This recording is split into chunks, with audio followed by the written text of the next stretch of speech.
Ruby May has something to say.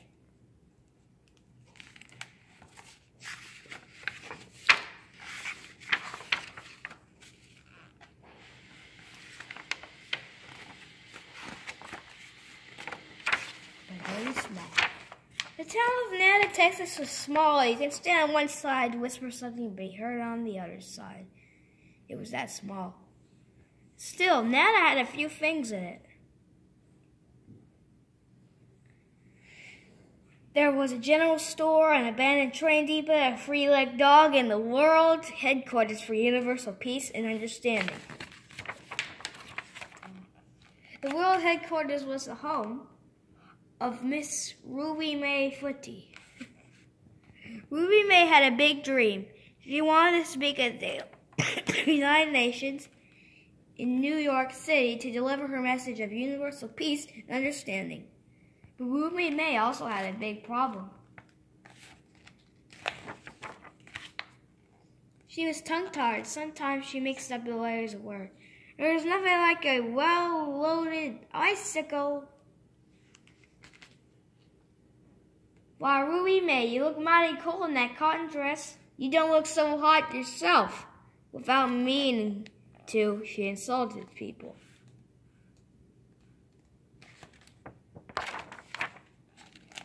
For other times, for no apparent reason, she was plain and incomprehensible. Because of this, the residents of Nada were written off Ruby May Footy as a goofball.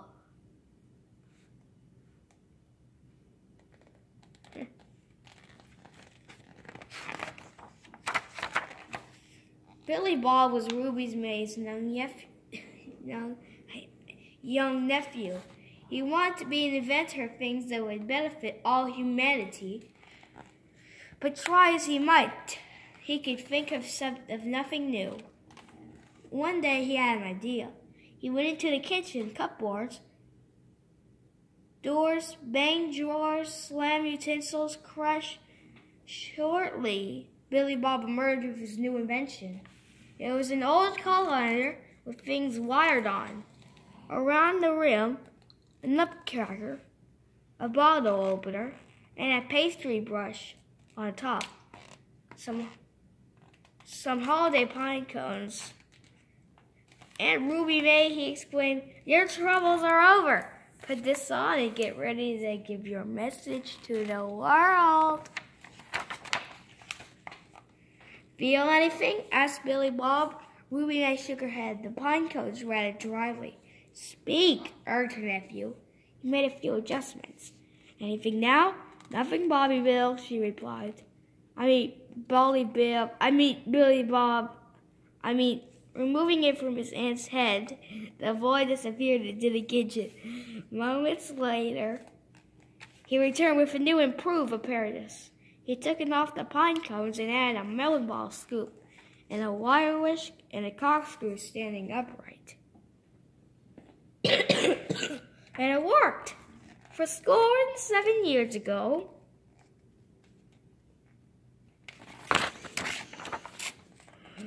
nothing daunted Ruby May now that she could talk straight. First, she became mayor of Nada, then governor of Texas. Here's her meteoric rise. Curiously, she never appeared in public without a big hat on her head. Billy Bob's Adventures was in need of a name. They call it the Bobatron. As time went on, Billy Bob made additions and improvements to the original design.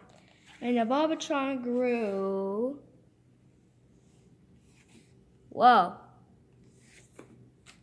So grew Ruby's May hat.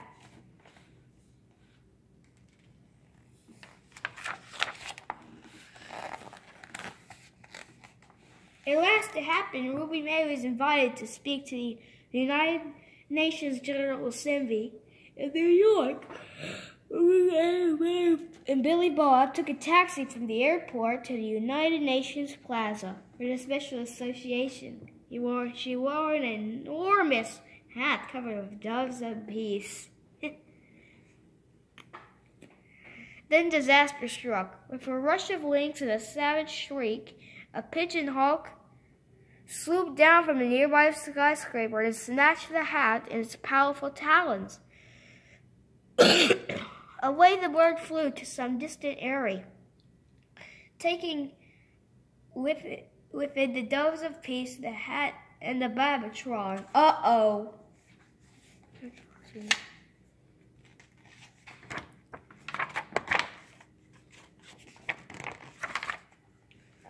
Ruby May looked pale and unnerved. Billy Bob whispered, "Aunt Ruby May, I've been meaning to tell you. You didn't need that old piece of junk on your head to speak. Well, it's all in your mind. You can give the message without it." Smiling weakly, Ruby May went into the auditorium. Flashbulbs popped, cameras whirled, satellites shot pictures of Ruby May around the globe. As she ascended to the podium, guests from every nation in the world held a breath in eager anticipation of the words about to be spoken.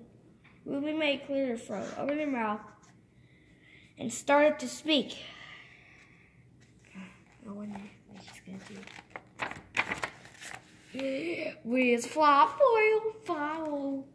Her words were just meaningless babble.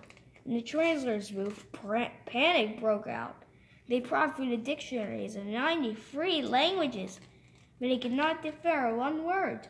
In the auditorium, people trapped their earphones and shook their heads. Meanwhile, a small boy raced for the exit. Billy Bob fled to the stairs and sped to the basement. In the gigantic United Nations kitchen harvest device for 6,000 were being prepared. Billy Bob had no time to explain. He ripped the necessary equipment from the hands of the chefs. Assembled as the elevator rose back to the first floor, went into the auditorium and clapped the Babatron onto his aunt's head. As Ruby May turned to the audience, her head crowned with its tangle of copper, aluminum tin, and wire, a mid-tilter arose in the room. The tilter grew to a chorus of guffaws and chuckles, crackles. At last, the whole lot of world leaders was convulsed with laughter.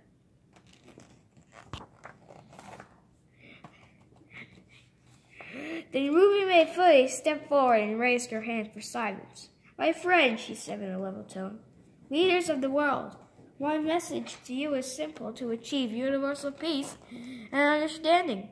On this planet, you have only to speak plainly. Even though you may look foolish, this is 1,000 times better than looking good and talking nonsense." Look, she's a Statue of Liberty. The planet Earth was small. You could sit on one side, whisper something, and be heard on the other side. It was that small. Still, Earth had a few things on it. For one thing, it had Nana, Texas, Ruby May, Footy, and the world headquarters of universal peace and understanding. Wow,